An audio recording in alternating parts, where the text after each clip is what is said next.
নমস্কার বন্ধুরা, Banani inside out চ্যানেলের আজকে একটা ছোট্ট ভিডিওতে আপনাদের সবাইকে স্বাগত জানাই। আজ হলো বৃহস্পতিবার, সকাল 8:40। আমার এই আজকের ছোট্ট ভিডিওটা জাস্ট এখান থেকেই আপনাদের সাথে শুরু করলাম।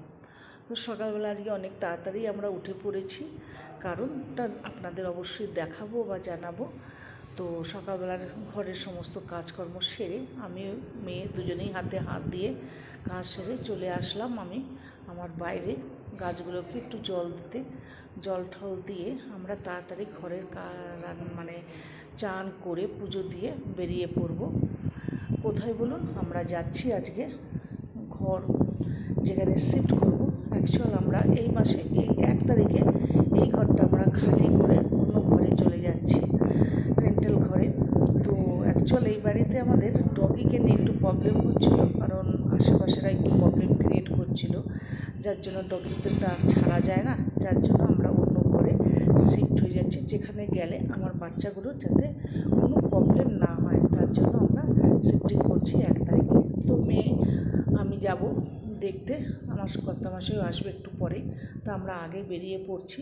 অ্যাকচুয়াল বাড়িওয়ালা কল করেছিল যে ওখানে আরবান কোম্পানির লোক পাঠিয়ে দিয়েছে, ডিপ ক্লিনিং চলবে। তো আপনারা একটু যান, আপনাদের আর কী কী দরকার ক্লিন করানো, পরিষ্কার করানো, তো আপনারা একটু দেখে বলে বা সাথে থাকলে একটু উপকৃত হবে।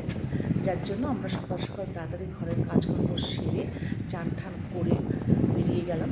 তবে একটা কথা বলতে ভুলে গেলাম, আজ তো বৃহস্পতিবার, পুজো করতে অনেকটা টাইম লাগে, যার জন্য পুজোটা এখন করলাম না, ফিরে এসে পুজোটা করব।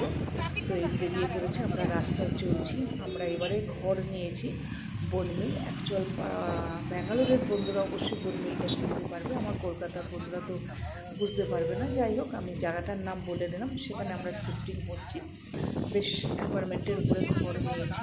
তো ওখানে ডগি অ্যালাউ আছে, কারণ কয়েকজনেরও আছে ওখানে ডগি, যার জন্য এখানে কোনো প্রবলেম নেই, কোনো কিরকিরি চিরকিরি কিচ্ছু নেই। অলরেডি আমরা অ্যাপার্টমেন্টে পৌঁছে গেলাম। তো এখানে কাজ তো ওরা চলে এসেছে, ছেলেরা এত ভালো হয়েছে জানেন তো। এখানে এসে যখন আমরা কথা বলছি দেখছি ওরা বাংলায়, তো জিজ্ঞেস করলাম তোমরা কি বাঙালি? বলছে যে হ্যাঁ। তো ভালোই হলো, বাঙালির সাথে বাঙালি বেশ কথা বলে তাদের বুঝিয়ে কাজগুলো একটু বলে দিলাম। বাড়িওয়ালা তো বলেই দিয়েছিল, তার সাথে আমরাও একটুখানি বলে দিলাম যে একটু ভাই একটু ভালো করে ক্লিন করে দিও, বুঝতেই পারছো। তো বললো হ্যাঁ কোনো চিন্তা নেই, আপনারা একটু বসুন, আমরা করে দিচ্ছি। তাই আমরা একটু বসে দেখে টেকে নিলাম, বললাম। তো দেখতেই পাচ্ছেন বাড়ির হালের অবস্থা, খালি ঘর থাকলে যা হয়। যাই হোক, আমরা বলে ঠুলে নিয়ে আমরা একটু ওয়েট করার পর তারপর আমরা নাস্তা তো করে আসিনি, প্রচণ্ড আমাদের খিদে পাচ্ছিল। তো মেয়ে বললো দাঁড়াও মামি, তুমি একটুখানি বসো, আমি একটু যাই, গিয়ে দেখে আসি এখানে সামনে কোনো হোটেল বা খাবার কিছু আছে কি না, যদি থাকে কল করবো, তুমি চলে এসো। তো ঠিক আছে। তো আমরা এই বলে বেরিয়ে পড়লাম। মেয়ে কল করলো, তো আমার কর্তামশাই অলরেডি তার আগেই চলে এসেছে। তো আমরা ঢুকে পড়লাম এই হোটেলটা। তবে এই হোটেলটা একটু অন্যরকম ডিজাইন ছিল, এবার বেশ সুন্দর চেঞ্জ করেছে, ভারী সুন্দরও করেছে।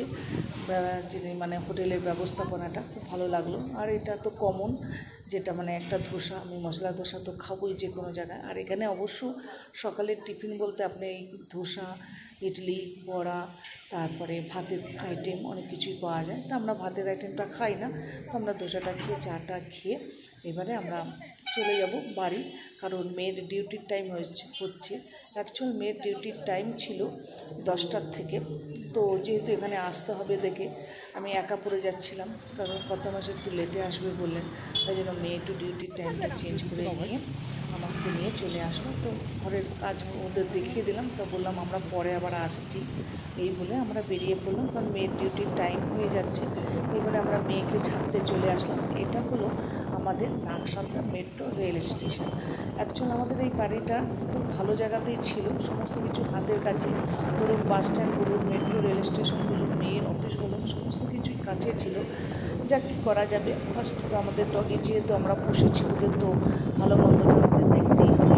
যার জন্য যেখানে কোনো অসুবিধা না হয় তাদের রাখতে, তাদের সুবিধা অনুযায়ী তাদের বাইরে নিয়ে যাওয়া, সেই জন্যই তাদের সুবিধাটা দেখে আমরা এখানে সুন্দর জায়গায় আছে, বা মেয়েদের বাইরে নিয়ে যাওয়ার কোনো প্রবলেম হবে না।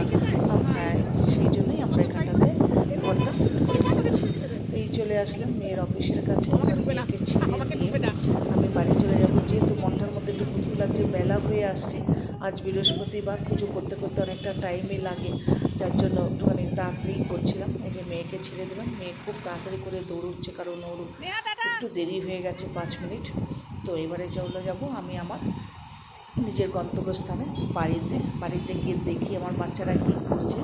তো বাস বলতে বলতে আমিও আমার বাড়ির কাছে একদম পৌঁছে গেলাম। এই যে বললাম একদম কাছে।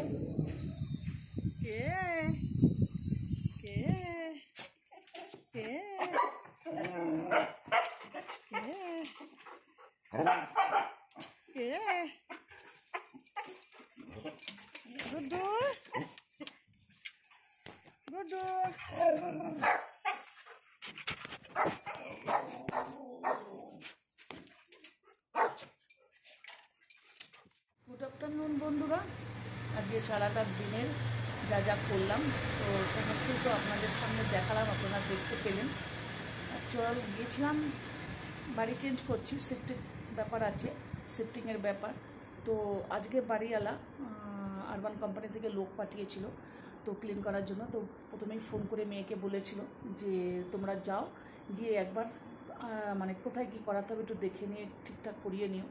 তো গিয়েছিলাম আমি, মেয়ে, আমার কর্তামশাই, সমস্ত করিয়ে বাড়ি ফিরে আজকে যেহেতু বৃহস্পতিবার চান দান পুজো টুজো করে এই আমি ফ্রি হয়ে এবার বসলাম। তারপর তো আমাদের ডগিদের খাবার দাবার দেওয়াই আছে। যাই হোক, রেন্টাল ঘরে থাকি, রেন্টাল ঘর শিফটিংয়ের ব্যাপারটা হয়, এত বাজে ব্যাপারটা হয়, শিফটিং করার টাইমটা এত মানে কষ্ট হয়। যারা রেন্টাল ঘরে থাকে তারাই ব্যাপারটা ভালো বুঝতে পারবে। অ্যাকচুয়াল আমি এখনও ব্যাঙ্গালোরে বাড়ি করে উঠতে পারিনি, সেটা বলতে পারেন আমার নিজের দোষেই। লাইফের একটা বড় ভুল ডিসিশান আমি নিয়ে ফেলেছিলাম।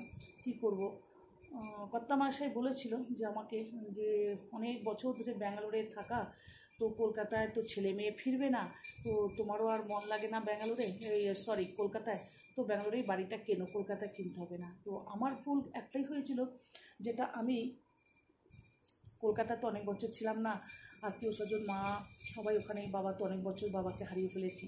তো ভেবেছিলাম যে কলকাতায় ফিরে যাই, সবার সাথে থাকবো।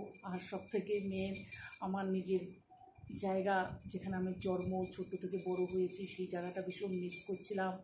তারপরে খাওয়া দাওয়া, বন্ধু বান্ধব, মা বাবা, আত্মীয় স্বজন সবাইকেই ভীষণ মিস করছিলাম। তো সবার সাথে থাকবার জন্যই ওইখানে থাকবো বলে ডিসিশন নিয়েছিলাম। 2.5 বছর হয় আমি কলকাতায় শিফট করেছি ব্যাঙ্গালোর থেকে, তবে ছেলে মেয়ে ব্যাঙ্গালোরেই থাকে, যার জন্য আমাকে বারবার ব্যাঙ্গালোরে আসতে হয়। তো ওই টাইমটাতে যদি আমি এই ডিসিশানটা নিতাম এখানে, তাহলে হয়তো এই যে শিফটিংয়ের ব্যাপার এত কষ্ট হতো না। যাই হোক, কিছু করার নেই, যেটা হয়ে গেছে হয়ে গেছে, দেখা যাক আগে কি করা যায়। তো আজকের ভিডিও আমি এখানেই শেষ করব। তো আমার ভিডিও ভালো লাগলে অবশ্যই একটা লাইক, কমেন্ট, শেয়ার করবেন, সাবস্ক্রাইব করতে ভুলবেন না। এইভাবেই সবাই আমার পাশে থাকুন, হাতে হাত দিয়ে আমাকে এগিয়ে নিয়ে যাওয়ার চেষ্টা করুন। আমার কন্টেন্ট কেমন লাগছে অবশ্যই কমেন্টে লিখবেন। যদি ভালো লাগে তাও লিখবেন, খারাপ লাগলে তাও লিখবেন। তাহলে খারাপ হলে বা আমি কী টাইপের দিলে আপনাদের কাছে ভালো হয় সেই টাইপের আমি অবশ্যই দেওয়ার চেষ্টা করব, ঠিক আছে। আর যারা নতুন বন্ধুরা যারা আমার ভিডিও দেখছো, অবশ্যই একটা সাবস্ক্রাইব করে পাশে থাকা বেল আইকন ক্লিক করে দিও, নোটিফিকেশান যাবে তোমাদের কাছে, আমার সমস্ত ভিডিও তোমাদের দেখতে পাবে। তো আজ এখানেই আমি শেষ করলাম। তো সবাই সুস্থ থেকো, ভালো থেকো, আনন্দে থেকো। ফের কাল দেখা হবে তোমাদের সাথে আমার একটা ছোট্ট ব্লগ নিয়ে। তাহলে আমি এখানেই রাখছি, টাটা, বাই বাই।